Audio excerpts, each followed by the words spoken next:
Hello students, I am Sanjay Saini. I am in front of you with the next lecture of alternating current of class 12th physics. Dear students, in previous lecture we studied about AC circuit with capacitor and AC circuit with a series combination of inductor, resistor and a capacitor. We studied about three conditions of series LCR circuit, in which we studied about inductor dominant circuit, capacitor dominant circuit and resonance circuit. So dear students, let's proceed now.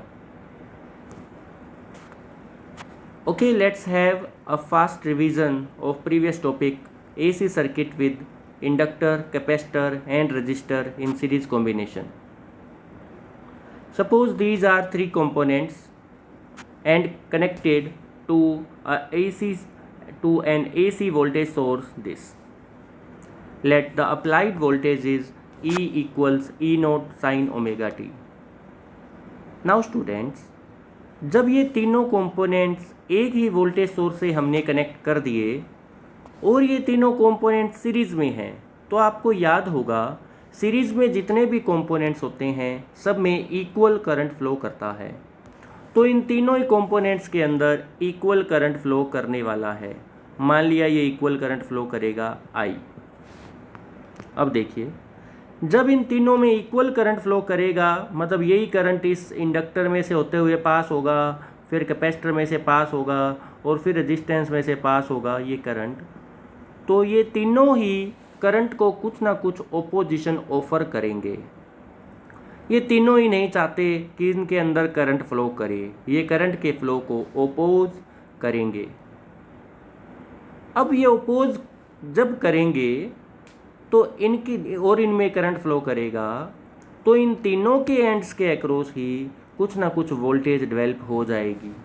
देखिए, अगर ये opposition offer कर रहे हैं, विरोध कर रहे हैं करंट का, और हम फिर भी करंट को उसमें से फ्लो करवाएंगे, तो ये टोटल वोल्टेज ई नोट में से अपना कुछ हिस्सा मांगेंगे।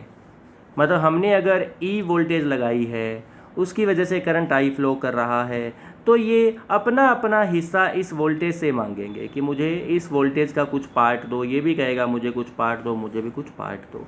मतलब ये इस वोल्टेज का बंटवारा चाहते हैं। करंट सेम फ्लो करेगा, लेकिन ये वोल्टेज तीन हिस्सों में अब डिवाइड होने वाली है।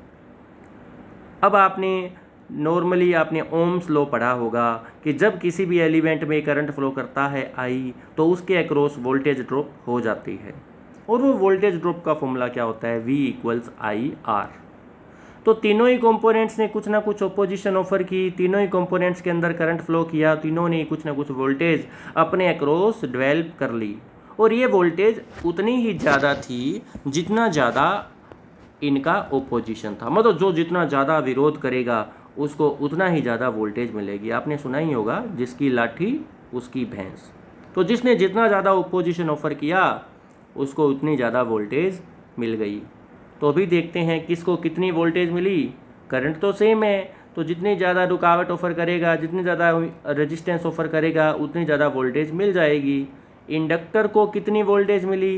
VL that is equal to I multiplied by inductor की ओपोजिशन। और इंडक्टर की ओपोजिशन को हम XL से डिनोट करते हैं, inductive reactance.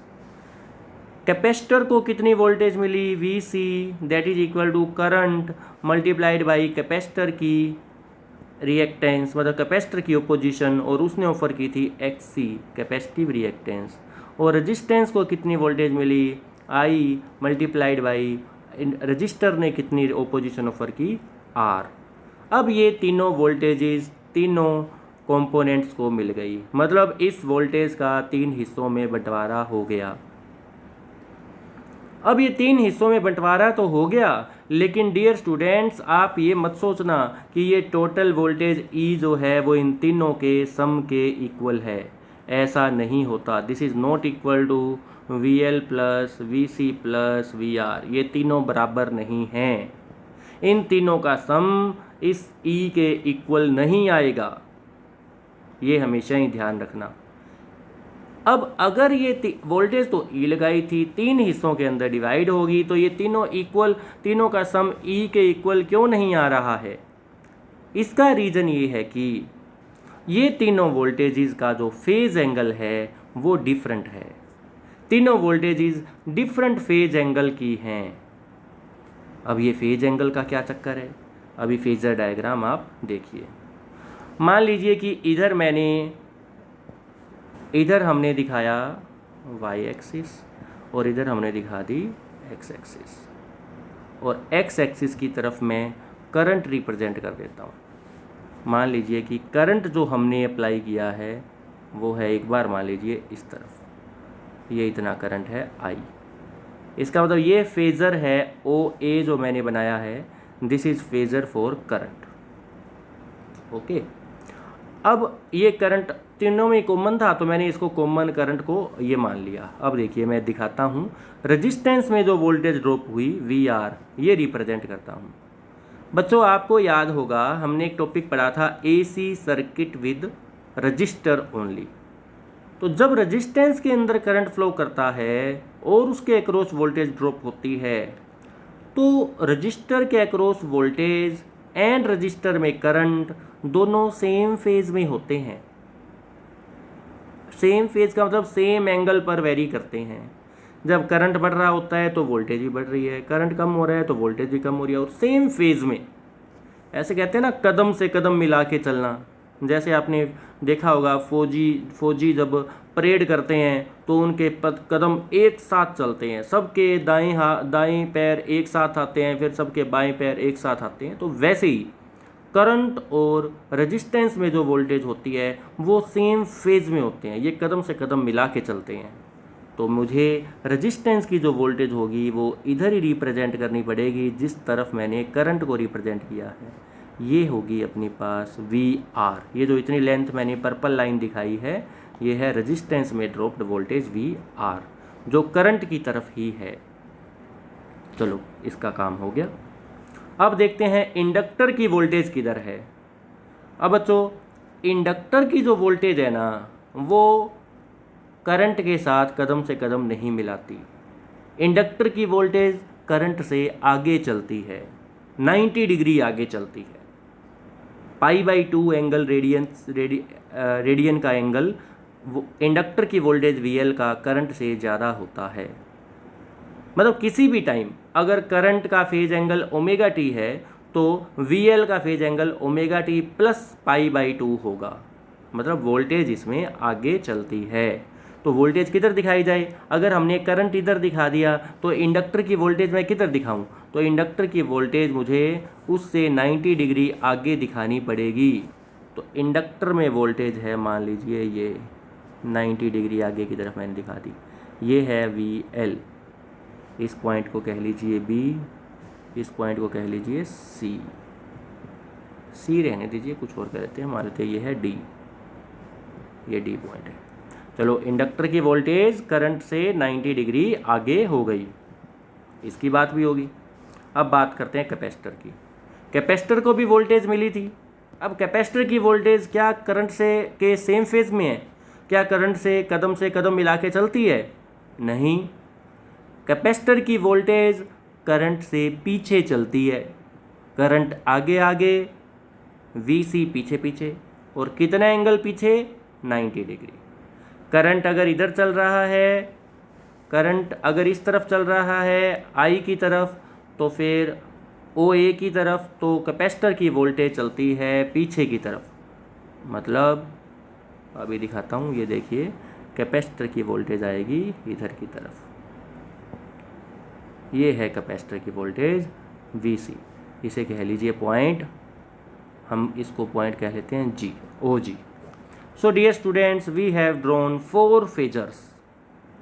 Phasor for current is OA, phasor for VR, resistance में जो वोल्टेज है उसका फेजर OB, वोल्टेज में जो इंडक्टर में वोल्टेज है उसका फेजर OD, और कैपेसिटर में वोल्टेज का फेजर OG। ये तीनों वोल्टेजेज और करंट के फेजर्स हमने ड्रॉ कर लिए। अब ये देखते हैं कि इन तीनों वोल्टेजेस का रिजल्टेंट निकालिए। भी रिजल्टेंट क्या आएगा? रिजल्टेंट का मतलब, जैसे रिजल्टेंट का मतलब सम में नहीं होता ऑलवेज, क्योंकि अब ये वेक्टर क्वांटिटी की तरह एक्ट कर रही हैं वोल्टेज, तो इनके रिजल्टेंट को भी वेक्टर मेथड से फाइंड किया जाएगा। और हम देखेंगे कि इन तीनों का जो वेक्टर का रिजल्टेंट आप निकालोगे तो वो इस अप्लाइड वोल्टेज ई के इक्वल होगा, क्योंकि हमने ई वोल्टेज लगाई है तो कहीं ना कहीं ये ई वोल्टेज इन तीनों के रिजल्टेंट के इक्वल होनी चाहिए, क्योंकि वोल्टेज तो और कहीं से आई नहीं हो, तो यही है जो हमने लगाई है। सो डियर स्टूडेंट्स, अब देखते हैं इन तीनों का रिजल्टेंट क्या आएगा, वी एल का, वी सी का और वी आर का। पहले ये देखो, इन दो को सोल्व करते हैं, वी एल एंड वी सी को। ये दोनों एक दूसरे से ओपोजिट फेज में हैं,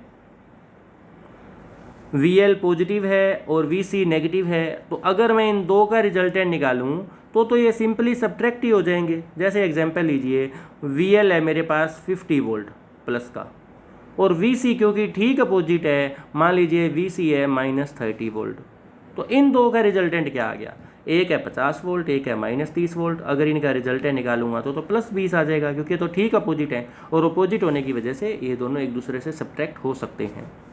सो इन दोनों का रिजल्टेंट अपने पास आ जाएगा वी एल माइनस वी सी। एक बार मान लेते हैं, पहला केस मान लेते हैं, वी एल वी सी से बड़ा है, एक बार मान लेते हैं, एक बार के लिए इसको इंडक्टर डोमिनेंट सर्किट हम कहेंगे। तो इन दोनों का रिजल्टेंट क्या आ गया, वी एल और वी सी का, ये वी एल, इतना वी एल, ये वी सी, वी एल में से वी सी अगर घटा दूँ, मतलब ये इतना फैक्टर है, इसको अगर ऊपर वाले में से घटा दें तो मान लेते हैं ये इतना सा बच जाएगा, ये वाला बच गया मान लेते हैं। चलो मैं डिफरेंट कलर से इसको बना देता हूँ।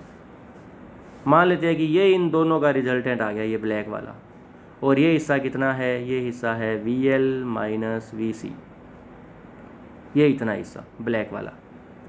तो इन दो का रिजल्टेंट, वी एल का और वी सी का, इन दो का रिजल्टेंट आ गया we L minus V C है इतना। इस पॉइंट को एच कह लीजिए यहाँ पर। अब अपने पास 3 की जगह 2 ही वोल्टेज बच गई, एक तो वी आर ये वाली, और एक we L minus V C ये वाली। अब ये दोनों में एंगल 90 डिग्री है, तो इन दो का रिजल्टेंट कैसे आएगा, ये वेक्टर सम वाले मेथड से। इन दो का रिजल्टेंट कैसे आ जाएगा, हम एक पैरेललोग्राम बनाएंगे, ये रहा पैरेललोग्राम। पैरेललोग्राम का ये पॉइंट है, मान लीजिए आर नहीं मानते, एस मान लो, चलो एस। तो इसका रिजल्टेंट क्या आ जाएगा, ये एस मान लेते हैं, मेरे नेम पे, मेरा नाम है संजय सैनी, तो इनिशियल से मान लिया एस।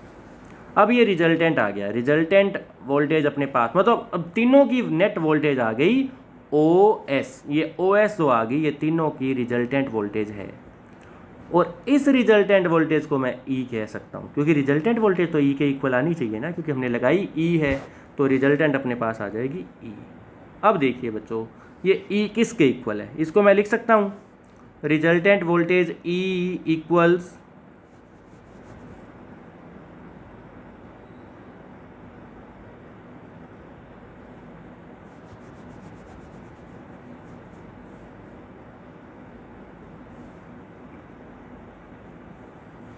रिजल्टेंट वोल्टेज जो आएगी ई, आप प्रीवियस स्लाइड्स में देख सकते हो, that will be equal to square root of V R, मतलब बेस का square, plus perpendicular V L minus V C. ये पाइथागोरस थ्योरम से हमने फाइंड कर लिया रिजल्टेंट। ओके, डिफरेंट कलर से कर लेते हैं ये। Now let us put the value of V R and V L minus V C. तो ये बड़ी इंपॉर्टेंट रिलेशन है, पहले तो आप ये नोट कर लीजिए, ये आपको बहुत काम आएगी न्यूमेरिकल सोल्व करने में। ये बहुत इंपॉर्टेंट एक्सप्रेशन है, ये वाली रिजल्टेंट वोल्टेज ये वाली है अपने पास। अब इस पे बेस्ड कई बार न्यूमेरिकल दे देता है, वो कैसे, आपको ये कह देगा कि हमने यहाँ पर AC वोल्टेज लगाई, इंडक्टर में वोल्टेज ड्रॉप हो गई 100 वोल्ट, कैपेसिटर में वोल्टेज ड्रॉप हो गई 100 वोल्ट, और रेजिस्टेंस में वोल्टेज ड्रॉप होगी मान लेते हैं 200 वोल्ट। तो इसने पूछा बताओ हमने कितनी वोल्टेज लगाई है, ई की वैल्यू कितनी है। कैपेसिटर में वोल्टेज 100, इंडक्टर में वोल्टेज 100, रेजिस्टेंस में वोल्टेज 200, तो बताओ कितनी वोल्टेज लगाई है। तो ज़्यादातर बच्चे जो जिन्होंने ये टॉपिक्स ढंग से नहीं समझा तो वो ये आंसर लगा के आ जाएंगे 100 + 100 + 200 that is equal to 400 volt. वो बच्चे इसे चूज कर देंगे और वो गलत हो जाएगा, ये गलत है। रिजल्टेंट वोल्टेज इनका एल्जेब्रिक सम नहीं है। रिजल्टेंट वोल्टेज इस फॉर्मूले में पुट करने से आएगी, इसमें पुट कीजिए तो रिजल्टेंट वोल्टेज आपके पास क्या आएगी, VR मतलब 200 का स्क्वायर, VL मतलब 100 माइनस VC मतलब 100, 100 माइनस 100 ये 0 हो गया, और इसको सोल्व करेंगे तो आंसर आ जाएगा 200 volt. So dear students, resultant voltage यहाँ पर 200 वोल्टेज है, तो ये फॉर्मूला में पुट करने से आपके पास रिजल्टेंट वोल्टेज कैलकुलेट होगी, ये ध्यान रखें। Therefore this is very very important expression. Now we have known now that resultant voltage is given by VR square plus VL minus VC whole square. Now let us put the values using Ohm's law. VR is equal to IR, VL is equal to IXL, हमने पहले इनकी values लिखी है, and VC is equal to IXC। अब आपको ये बार बार आपको revise करना पड़ेगा कि VR का मतलब रेजिस्टेंस में वोल्टेज IR, VL का मतलब इंडक्टर में ड्रॉप वोल्टेज IXL, VC का मतलब कैपेसिटर में ड्रॉप वोल्टेज IXC, और ये XL XC क्या है, कैपेसिटर और इंडक्टर की ओपोजिशंस ऑफर्ड हैं कि इन्होंने कितनी रुकावट डाली है, जिनके नेम है inductive reactance and capacitive reactance. ये इंडक्टिव रिएक्टेंस हो गया और ये कैपेसिटिव रिएक्टेंस हो गया। ओके, अब इस I को कॉमन भी निकाल सकते हैं, ये इसका स्क्वायर ओपन करेंगे तो I² X R², ये भी I दोनों में है तो स्क्वायर से बाहर आ जाएगा, और ओवरऑल ये रूट से बाहर आ गया I, और अंदर रह गया R² plus XL minus XC का होल स्क्वायर। इसको सोल्व करने में अपने पास ये आ गया। अब E इक्वल्स ये आ गया, ठीक है। अब यहाँ से अगर आपको कोई कहे कि इस सर्किट में करंट की RMS वैल्यू कितनी है, भाई मुझे तो करंट की वैल्यू बताओ कितनी फ्लो कर रही है, तो आप ये एक्सप्रेशन अब यूज़ करने वाले हो। किसी भी समय अगर आपसे पूछ ले करंट कितना फ्लो कर रहा है, तो आप E को डिवाइड कीजिए √R² plus XL minus XC के होल स्क्वायर से, क्योंकि हमने देखा अभी E इक्वल्स I इंटू ये क्वांटिटी थी, तो अगर ये क्वांटिटी को अपोन में ले गए E के, तो ये अपने पास करंट आ जाएगा। तो किसी भी टाइम आपसे करंट पूछे तो आप ये एक्सप्रेशन यूज़ करोगे। इसका मैं एक एग्जांपल आपको बताता हूँ। मान लीजिए आपको बंदे ने ये दे दिया कि हमने वोल्टेज लगाई है E इक्वल्स, हमने वोल्टेज लगा दी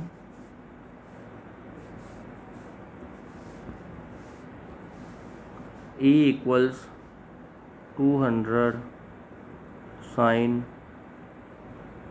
314t, ये हमने वोल्टेज लगा दी, वोल्ट 200 वोल्ट साइन 314t। अब पहले तो इससे कंपेयर करके देखिए, इससे कंपेयर करके देखें इन दोनों को, तो हमने कितनी वोल्टेज लगाई है। पहले तो ये देखिए, हमने वोल्टेज लगाई है कि उस वोल्टेज की जो पीक वैल्यू है वो है 200 वोल्ट, और उस वोल्टेज की जो एंगुलर फ्रीक्वेंसी है ओमेगा वो है 314 रेडियन पर सेकेंड, ठीक है। तो ये हमने अप्लाई कर दी। अब देखते हैं कि कितना, हमें पूछा ये है कि कितना करंट फ्लो करेगा, और आपको ये क्वांटिटीज़ दी हुई हैं। देखो क्या क्या क्वांटिटीज़ आपको दी है, मैं शॉर्ट में बता देता हूँ आपको। मान लीजिए कि आपको XL दे रखा है, XL आपको दे रखा है 10 ओम, XC आपको दे रखा है 20 ओम, और R आपको दे रखा है मान लेते हैं 30 ओम, ये लो मान लेते हैं ये दे दिया। और आपसे पूछा क्या है, ये बताओ कि करंट कितना फ्लो कर रहा है, ये पूछा है करंट की पीक वैल्यू, क्योंकि यहाँ पे वोल्टेज EMF की पीक वैल्यू दी हुई है तो आपको करंट की पीक वैल्यू पूछ सकता है। हो सकता है करंट की RMS वैल्यू भी पूछ ले, तो करंट की RMS वैल्यू भी हम बता देंगे, that is not a problem, ये भी आपसे पूछी जा सकती है। तो देखो इसको कैसे सोल्व करेंगे। पहले तो करंट का फॉर्मूला लिखो, पीक करंट निकाल लो, पीक करंट कितना आ गया, ई नोट डिवाइडेड बाई जो हमने फॉर्मूला अभी भी लिखा था, R square plus XL minus X C का होल स्क्वायर। ये रूट के अंदर है होल स्क्वायर सारा। अब इसमें वैल्यूज पुट कर लीजिए। ई नोट की वैल्यू 200, आर की वैल्यू 30 ओम, एक्सएल की 10 ओम, एक्स सी की 20 ओम। ये सारी वैल्यूज़ हम इसमें पुट कर लेंगे। इसमें ये तीनों चीज़ें पुट करनी है और पुट हो जाएगी। देखते हैं ये कितनी आ जाएगी वैल्यू। अगर ये वैल्यूज यहाँ पुट की जाए तो अपने पास कितना आ जाएगा, अभी देख लेते हैं। आई नोट इक्वल्स 200 जो हमने applied voltage divided by R है 30, तो 30 का स्क्वायर प्लस एक्सएल है 10 माइनस एक्स सी है 20, इसका स्क्वायर 30 स्क्वायर प्लस 10 स्क्वायर। 30 का स्क्वायर किया 900, 10 का स्क्वायर किया तो 100, 900 और 100 1000, तो अपने पास आ गया 200 डिवाइडेड बाई 1000 का रूट, और 1000 का रूट होता है 10 रूट 10, 10 रूट 10। अभी 1 0 से 1 0 कट गया, तो ये आ गया 20 अपॉन रूट 10। ये अपने पास आ गई peak value 20 divided by root 10। Peak current आ गया 20 अपॉन रूट 10 एम्पियर। इसको थोड़ा सा हम रेशनलाइज कर लेते हैं। रूट 10 से मल्टीप्लाई कर दिया, रूट 10 से डिवाइड कर दिया, तो ये आ गया 20 रूट 10 अपॉन 10, तो 20 से 10 कट के ये आ जाएगा 2 रूट 10। ये अपने पास एम्पियर, ये आ गया पीक करंट। अब ये पीक करंट है इस सर्किट के अंदर। पीक करंट है तो आप आरएमएस वैल्यू भी निकाल सकते हो। आरएमएस वैल्यू होती है peak current divided by root 2। Peak current, peak value divided by root 2। इसे रूट 2 से डिवाइड कर देना, 2 रूट 10 अपॉन रूट 2। इसे रेशनलाइज कर लो, रूट 2 से मल्टीप्लाई, रूट 2 से डिवाइड, तो ये अपने पास आ जाएगा रूट 20।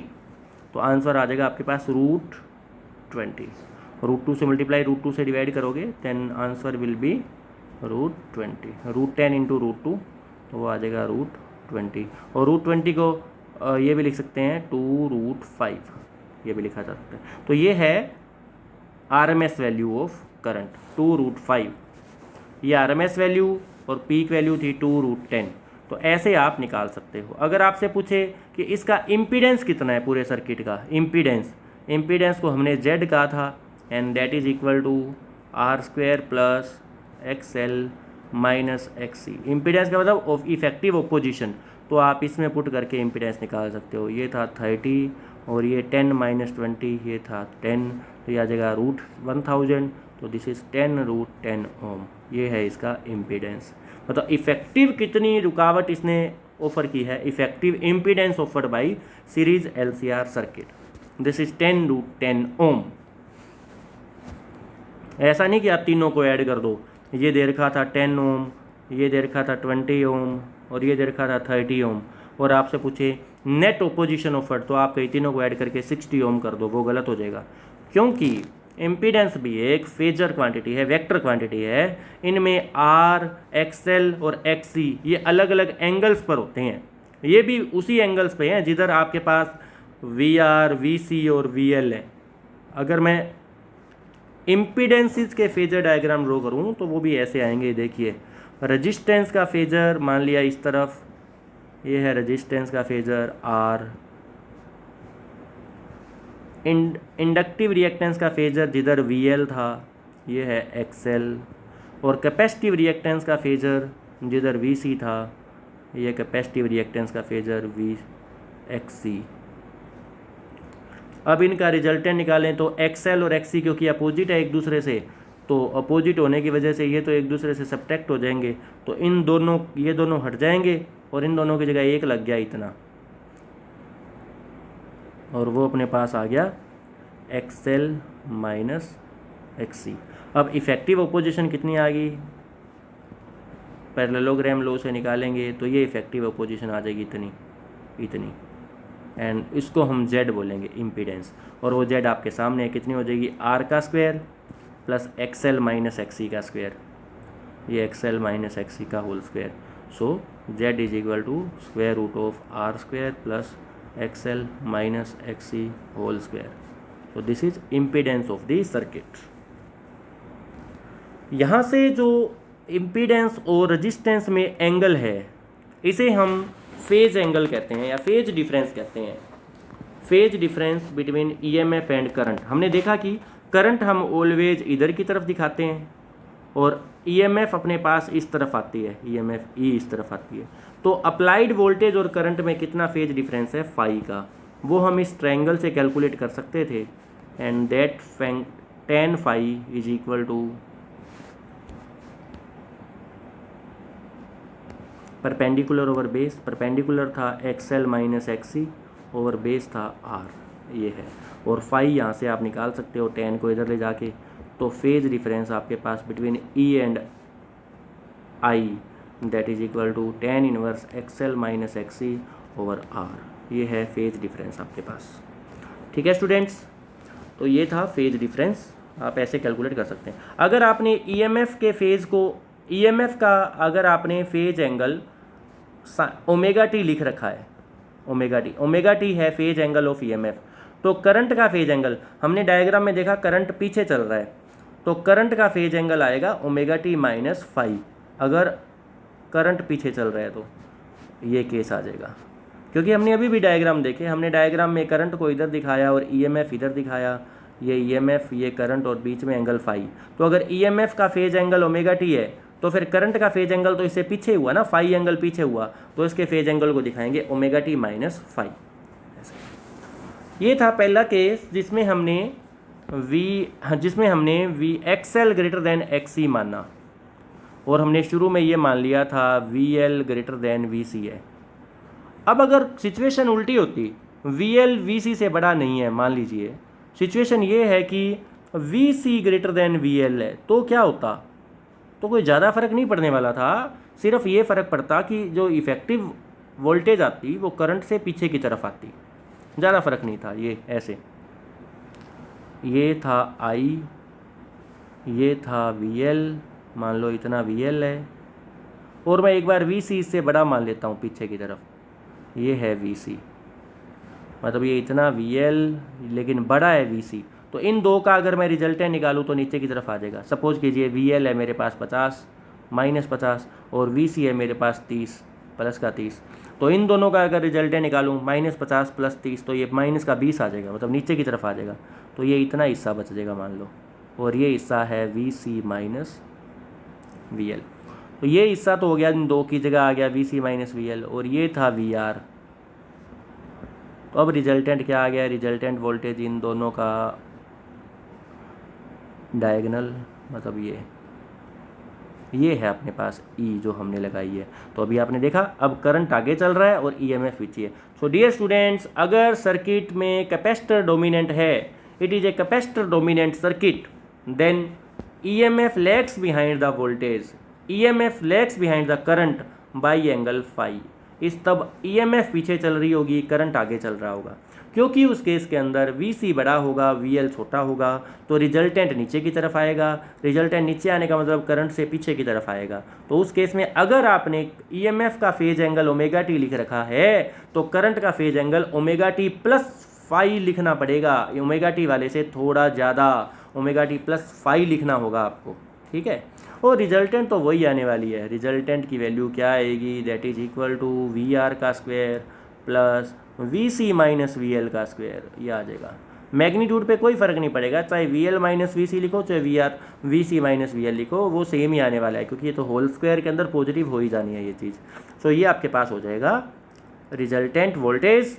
और अगर आपको इम्पीडेंस निकालनी है तो भी यहाँ से आ जाएगी इम्पीडेंस, इसको करंट से डिवाइड कर दीजिए। इम्पीडेंस होता है ई अपॉन आई, तो अगर इसको आई आर लिखोगे, इसको आई एक्स सी, इसको आई एक्स एल ये लिख के देखोगे, तो इम्पीडेंस आपके पास ये आ जाएगी R square plus X C minus X L का होल स्क्वायर। जैसा हमने पहले किया था ठीक उसी प्रोसीजर से करेंगे और इम्पीडेंस ये आ जाएगी आपके पास।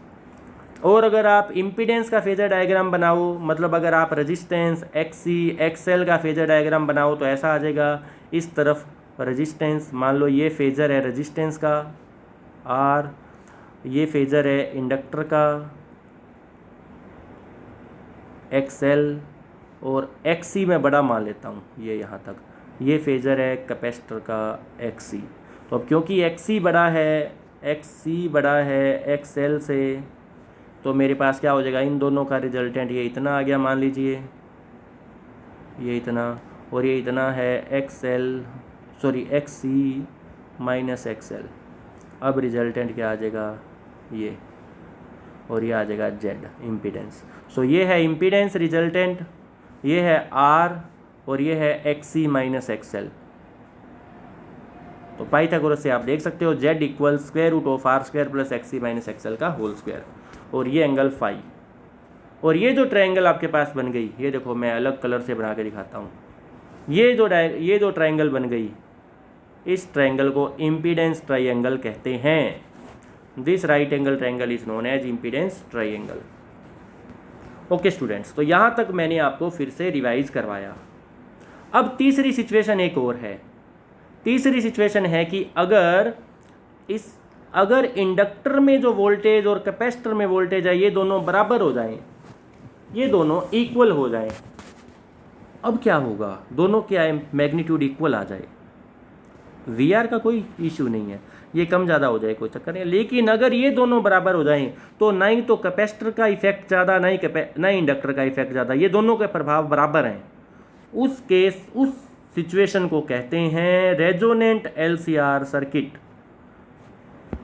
उस सिचुएशन को कहते हैं LCR सर्किट इन रेजोनेंस में कहलाता है, क्योंकि उस केस में आपके पास किसी का भी इफेक्ट ज़्यादा नहीं है और इम्पीडेंस अपनी मिनिमम वैल्यू पर होगा। Impedance is at minimum value and current is in its maximum value.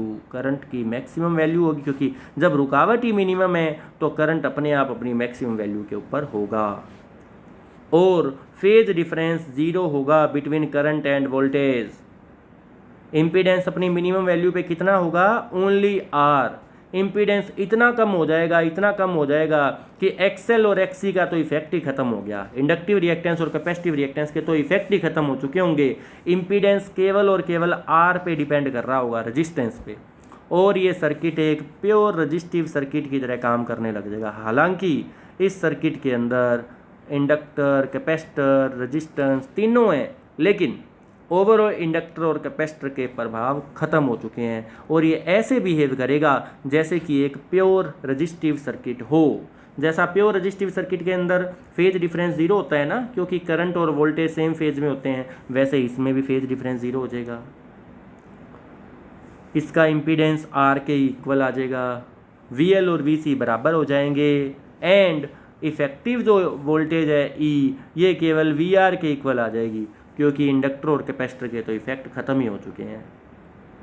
ये सारी सिचुएशन जब आ जाती है तो करंट अपनी मैक्सिमम वैल्यू पे होता है, और वो कितना होता है, E/R, क्योंकि Z तो R के इक्वल आ गया। तो ये जो करंट है वो अपनी मैक्सिमम वैल्यू पे फ्लो कर रहा होता है, और इस सिचुएशन को कहते हैं resonance of series LCR circuit.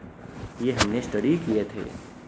तो अब हम स्लाइड से स्टडी करने वाले हैं। ये देखिए, ये सारी चीज़ें हम स्टडी कर ली, तो मैं आपको resonance of series LCR circuit को ही दोबारा एक्सप्लेन करता हूँ।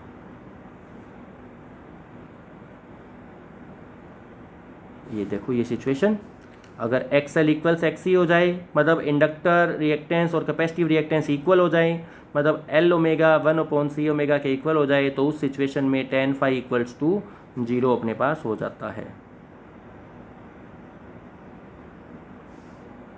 और फेज डिफरेंस 0 हो जाती है। Current and EMFs are in same phase and the impedance does not depend upon frequency of applied AC। Impedance applied AC की फ्रीक्वेंसी पे डिपेंडेंस खत्म हो जाती है, AC की फ्रीक्वेंसी पे डिपेंड नहीं करता, क्योंकि impedance Z is equal to R बन जाता है। वैसे तो इम्पीडेंस का फॉर्मूला होता है R² plus XL minus XC का होल स्क्वायर, और XL की जगह अगर L ओमेगा रखें, XC की जगह 1/C ओमेगा रखें, तो हम ये देख पाते हैं कि इम्पीडेंस जो है वो फ्रीक्वेंसी पे डिपेंड करता है। लेकिन अगर रेजोनेंस हो चुका है तो रेजोनेंस की सिचुएशन में XL और XC बराबर हो जाते हैं, तो XL और XC का इफेक्ट खत्म हो जाता है। तब इम्पीडेंस आपके पास केवल R के ऊपर डिपेंडेंट रह जाता है। So resonance in series LCR circuit, XL becomes equal to XC, L omega becomes equal to 1/c omega, phase difference 0, so phi is equal to 0, z becomes equal to r, and current becomes equal to I upon r, E upon r। और जिस frequency पे impedance हो जाए, मतलब ऐसी frequency जहां पर XL becomes equal to XC हो जाए, इंडक्टिव रिएक्टेंस और कैपेसिटिव रिएक्टेंस बराबर हो जाएं, ऐसी एसी की फ्रीक्वेंसी को हम रेजोनेंट फ्रीक्वेंसी कहते हैं। देखो एक्सएल, मान लो मेरे पास एक इंडक्टर है, एक कैपेसिटर है और एक रजिस्टर है, और मैंने इनको वोल्टेज सोर्स से कनेक्ट कर दिया। मेरे पास इनकी वैल्यूज़ फिक्स है, ये 5 हेनरी, ये 10 हेनरी और ये 7 ओम, मान लीजिए कुछ भी। लेकिन मैं अप्लाइड एसी की फ्रीक्वेंसी बदल सकता हूँ। एक बार ये मान के चलिए कि मेरे हाथ में है इस एसी की फ्रीक्वेंसी को बदलना। तो बच्चों मैं आपको क्या कहूँ कि अगर आप अप्लाइड एसी की फ्रीक्वेंसी को बदलोगे तो आप ये पाओगे कि सर्किट के अंदर बहुत सारी चीज़ें चेंज हो रही हैं। केवल फ्रीक्वेंसी बदलने से, अप्लाइड एसी की फ्रीक्वेंसी बदलने से करंट बदल रहा होगा, इनके अक्रॉस जो वोल्टेज ड्रॉप हुई थी VL VC ये दोनों भी बदल रही होगी। फ्रीक्वेंसी बदलने से इम्पीडेंस ऑफ द सर्किट भी बदल रहा होगा और करंट चेंज हो रहा होगा। मतलब फ्रीक्वेंसी बदलने से ये सारी चीज़ें चेंज होने लग जाएंगी। क्या क्या इफेक्ट पड़ेगा ये देखिए। अगर आपने, पहले एक एक करके इफेक्ट देखते हैं। अगर आपने फ्रीक्वेंसी बढ़ाई, मतलब अगर आप ओमेगा बढ़ा रहे हो, तो देखो प्यारे बच्चों एक्सएल बढ़ रहा होगा, क्योंकि एक्सएल क्या होता है, एल ओमेगा। मतलब अप्लाइड एसी की फ्रीक्वेंसी बढ़ाई तो एक्सएल बढ़ गया, एल ओमेगा होता है, बढ़ गया। मतलब इंडक्टर अब ज़्यादा ओपोजिशन ऑफर करने लग गया, इंडक्टर अब करंट के प्रति ज़्यादा रुकावट डालने लग गया। अगर इंडक्टर ज़्यादा रुकावट डालेगा तो VL बढ़ जाएगा, इंडक्टर में जो वोल्टेज ड्रॉप हुई थी वो बढ़ जाएगी, क्योंकि इंडक्टर में वोल्टेज ड्रॉप का फॉर्मूला I × XL। जब XL ही बढ़ गया तो इंडक्टेंस के अक्रॉस वोल्टेज भी बढ़ जाएगी। जो ज़्यादा रुकावट डालेगा उसको उतनी ज़्यादा वोल्टेज मिलेगी, जिसकी लाठी उसकी भैंस। अगर आप फ्रीक्वेंसी बढ़ाओगे तो VC कम हो जाएगा, क्योंकि XC कम हो गया। XC का फॉर्मूला था 1/c ओमेगा। जितनी फ्रीक्वेंसी बढ़ाई, फ्रीक्वेंसी बढ़ाने से कैपेसिटिव रिएक्टेंस कम हो गई, क्योंकि ये फ्रीक्वेंसी के इन्वर्सली प्रोपोर्शनल था। कैपेसिटिव रिएक्टेंस कम होने का मतलब कैपेसिटर ने अब ओपोजिशन कम डाली, कैपेसिटर कम रुकावट पैदा करेगा, और जितनी कम रुकावट पैदा करेगा कैपेसिटर में उतनी ही कम वोल्टेज आएगी। सो कैपेसिटर के अक्रॉस वोल्टेज भी घट जाएगी। समझ आ रही है बात। और सर्किट ज़्यादा इंडक्टर डोमिनेंट होने लग जाएगा, क्योंकि इंडक्टर का प्रभाव ज़्यादा है, और इंडक्टर का प्रभाव होने से ज़्यादा होने से इंडक्टर डोमिनेंस की तरफ शिफ्ट होता जाएगा। अगर फ्रीक्वेंसी बढ़ाते हैं तो XL बढ़ता है, VL बढ़ता है, XC घटता है, XC घटता है, VC घटता है। ये सारी चीज़ फर्क पड़ते हैं इन पर। और इम्पीडेंस का फॉर्मूला क्या है, इम्पीडेंस का फॉर्मूला है Z = R² plus L omega minus 1/c omega. Omega बढ़ाते हैं तो ये बढ़ेगा, ये घटेगा, ये बढ़ेगा, ये घटेगा, तो ओवरऑल ये फैक्टर बड़ा होगा, और जैसे जैसे ये फैक्टर बड़ा होगा वैसे वैसे Z की वैल्यू बढ़ेगी, तो इम्पीडेंस की वैल्यू आपके पास बढ़ने लग जाएगी। तो ये है dear students effect on impedance on changing the frequency. लेकिन एक पर्टिकुलर फ्रीक्वेंसी के ऊपर XL और XC इक्वल भी हो सकते हैं। एक पर्टिकुलर फ्रीक्वेंसी, मान लिया एक particular frequency omega = omega naught है, कुछ भी होगी, एक बार मान लो 200 रेडियन पर सेकेंड है, ये एक पर्टिकुलर फ्रीक्वेंसी है जहां पर XL और XC बराबर आ जाएंगे, मतलब रेजोनेंस हो जाएगा। वो फ्रीक्वेंसी कितनी होगी, XL की वैल्यू होती है L ओमेगा और XC की वैल्यू होती है 1/c ओमेगा। ऐसी भी तो कोई ना कोई फ्रीक्वेंसी होगी जहाँ पे ये दोनों बराबर हो जाएं, और वो फ्रीक्वेंसी कितनी होगी, ओमेगा नॉट = 1/√LC इतनी होगी। तो इस फ्रीक्वेंसी के ऊपर XL XC बराबर, इसका मतलब इसका मतलब ये हुआ दोनों की ओपोजिशन बराबर है, दोनों के अक्रॉस वोल्टेज बराबर है, और सर्किट रेजोनेंस के अंदर है। तो रेजोनेंस वो फ्रीक्वेंसी अप्लाइड एसी की जहाँ पर सर्किट रेजोनेंस पे आ जाए, उस फ्रीक्वेंसी को रेजोनेंट फ्रीक्वेंसी कहा जाता है, और उसका फॉर्मूला है ओमेगा इक्वल्स 1/L√LC। तो अगर आपको L पता है, मान लेते हैं L है 5 हेनरी, C पता है, C है आपके पास 200 माइक्रोफैरड, C पता है, तो आप रेजोनेंट फ्रीक्वेंसी कैलकुलेट कर सकते हो। कैसे आएगी resonant frequency? Omega naught equals 1/√LC, values put कर रही है, ये 5 मिली हेनरी कह लीजिए इसे, दिस इज़ 5 मिली हेनरी, इनकी वैल्यूज पुट करूँ तो 5 मिली हेनरी 5 × 10⁻³ मिली हेनरी, और ये 200 माइक्रोफैरड, माइक्रो का मतलब हो गया 10⁻⁻6। इनको सॉल्व कर लेंगे, ये कितना आ गया 10⁻³ और 10⁻6, ये बन गया 10⁻⁹, और ये बन गया 1000। तो 1000 की वजह से 3 जीरो कट जाएंगी, तो मतलब ये तो कट गए इतने, और ये बच गया 10⁻⁻6, जो इसको ऊपर ले जाएंगे तो 10⁻6, और लेकिन रूट कर दिया तो 10⁻3, तो ये बन गया 1000 रेडियन पर सेकेंड। इसका मतलब इसकी रेजोनेंट फ्रीक्वेंसी है 1000 रेडियन पर सेकेंड। तो अगर इतनी एंगुलर फ्रीक्वेंसी हो गई तो सर्किट आपके पास रेजोनेंस ऑब्टेन कर लेगा। सो ये है कंडीशन रेजोनेंस की। तो डियर स्टूडेंट्स, रेजोनेंस पे सर्किट को हम और ज़्यादा स्टडी नेक्स्ट वीडियो में करेंगे। आई होप आपको ये वीडियो समझ आई होगी। अगर आपको किसी भी टाइप की कोई प्रॉब्लम इसमें मिली तो आप मुझे कमेंट बॉक्स में बता सकते हो, हम इसको और इम्प्रूव करने की कोशिश करेंगे। Till then, stay home, stay safe. Thank you very much. जय हिंद, जय भारत।